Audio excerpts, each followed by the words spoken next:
Shalom, shalom, peuple de Dieu. J'espère que tu vas bien en ces jours de grâce. J'espère que ta famille aussi se porte bien. Moi, c'est le prophète Daniel Boukam pour vous servir. Je suis toujours heureux et ému chaque fois qu'il m'est donné de pouvoir te révéler les œuvres de notre Seigneur. Parce que, en effet, Dieu est un mystère. Et tous ceux qui sont appelés au service de Dieu sont des mystères. Dieu, l'œuvre de Dieu n'est pas à la portée humaine, n'est pas à la compréhension humaine. Voilà pourquoi il est Dieu. Il est Dieu parce qu'il dépasse notre entendement. Il est Dieu parce que ce qu'il fait n'est pas ce que nous les hommes nous pouvons faire. Voilà pourquoi quand tu viens à la présence de Dieu, ce n'est qu'avec un sujet ou une mission impossible. Quand un homme peut gérer une situation, on ne le porte pas devant la présence de Dieu. Mais on ne porte que devant la face de Dieu des missions impossibles qui ont dépassé l'entendement humain. Je suis, comme je te l'ai dit tout à l'heure, le prophète Daniel Boukam parce que tu dois te poser des questions. Depuis un certain temps, tu pourrais être en train de me suivre.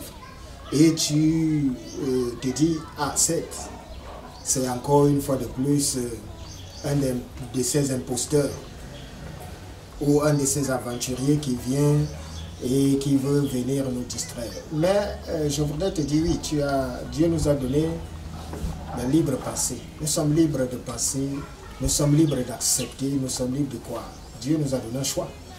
Et aujourd'hui, je voudrais venir te parler de ma rencontre. Ma rencontre et ma relation avec Christ. Parce que ma rencontre avec Christ, je ne pourrais jamais te dire qu'à un moment donné, j'ai eu l'amour ou l'envie de vouloir servir Dieu. Je ne te dirai jamais qu'un jour j'ai pensé déjà que l'âge à laquelle le Christ m'a appelé est carrément un âge impossible, un âge très sensible, un âge carrément compliqué. Je n'avais que 8 ans. Et quand je n'avais que 8 ans, c'est à ce moment que le Christ s'est révélé à moi. Il ne s'est pas révélé à moi parce que j'étais malade. Et puis j'ai guéri de la maladie et puis j'ai senti qu'il fallait, ou le désir de servir Dieu. Non, il m'est apparu. Et lorsqu'il m'est apparu, il m'est apparu avec une mission, un mandat précis.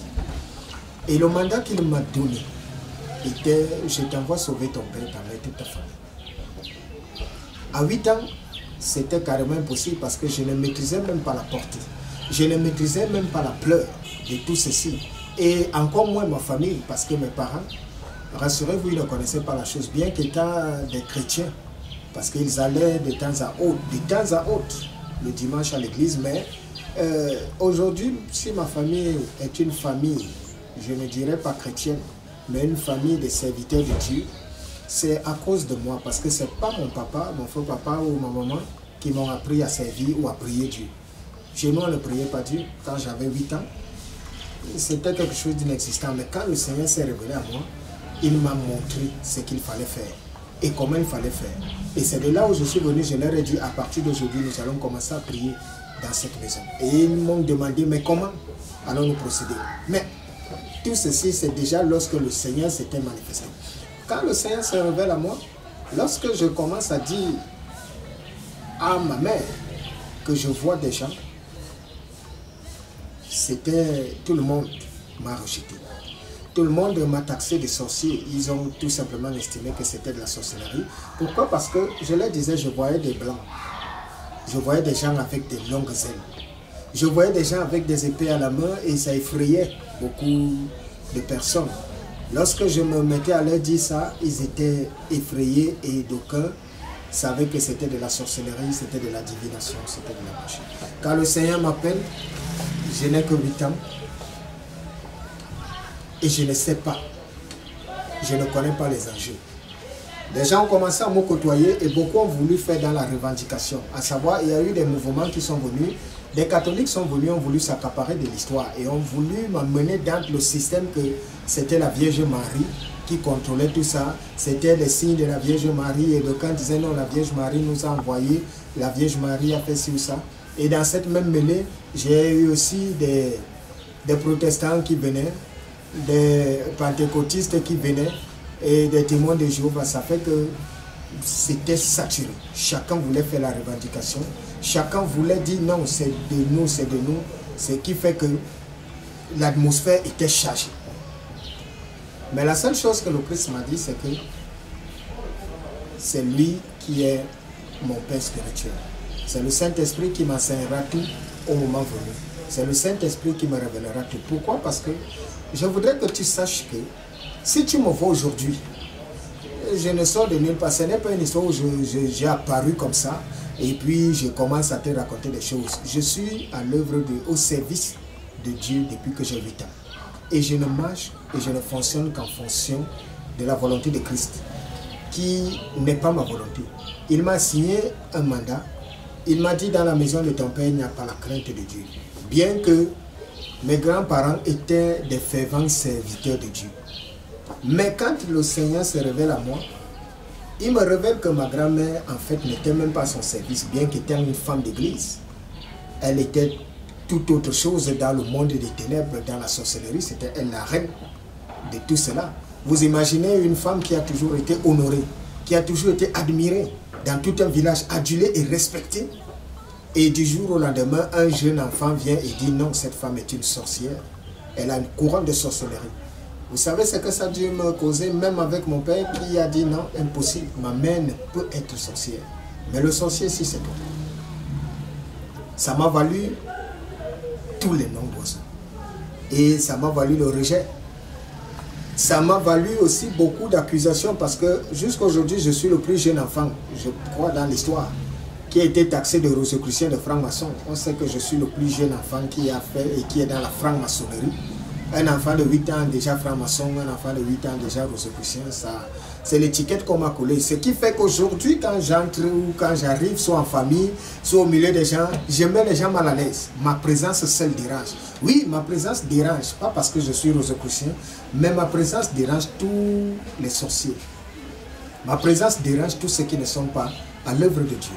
Alors, quand je te dis ma rencontre avec Christ, je voudrais que tu saches que si tu m'écoutes aujourd'hui, si tu me vois déjà aujourd'hui, le temps de Dieu est arrivé. Le premier mandat étant de servir dans la famille et de révéler à ma famille qui était Dieu, qui était Christ. Maintenant, quand j'en ai fini avec, le Seigneur m'a dit maintenant tourne-toi et va vers le monde. Va leur dire ce que je t'ai appris. Va leur dire tout ce que je t'ai montré. Va. Ne va pas là-bas pour t'attendre à ce qu'ils t'aiment. Ne va pas là-bas pour t'attendre à ce qu'ils acceptent. Ne va pas là-bas pour les convaincre parce que tu ne pourras. Va leur dire tout simplement que la fin de toutes choses est arrivée. Mon histoire est tellement impressionnante. Depuis que j'ai 8 ans, le Christ marche avec moi. Et je ne viendrai pas ici te faire l'apologie de tout ce qui s'est passé. Parce que ce qui nous impressionne beaucoup, c'est les miracles. Or, le miraculeux, c'est mon quotidien. Je suis un miracle vivant. Je n'ai été dans aucune filiation. Je n'ai été dans aucune des écoles dites bibliques ou ci ou ça. Mais si tu m'entends te parler de Dieu, je te parle d'un monde que je connais. Je te parle d'un monde que je vois, pas que j'ai entendu. Et si je défends bec et ongle un message, quitte à ce que le monde soit contre moi, je te dis avec certitude, le Dieu qui m'a appelé, c'est lui qui répond toujours. Si je suis un imposteur, je vous donne rendez-vous d'ici peu de temps, car il m'a dit, son œuvre est appelée à croître et à prospérer. Et toute œuvre qui vient de Dieu ne peut être détruite.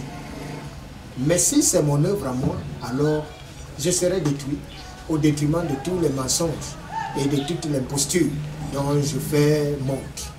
Je voudrais vous rassurer, Dieu est réel. Je voudrais vous rassurer, nous sommes à la fin des temps.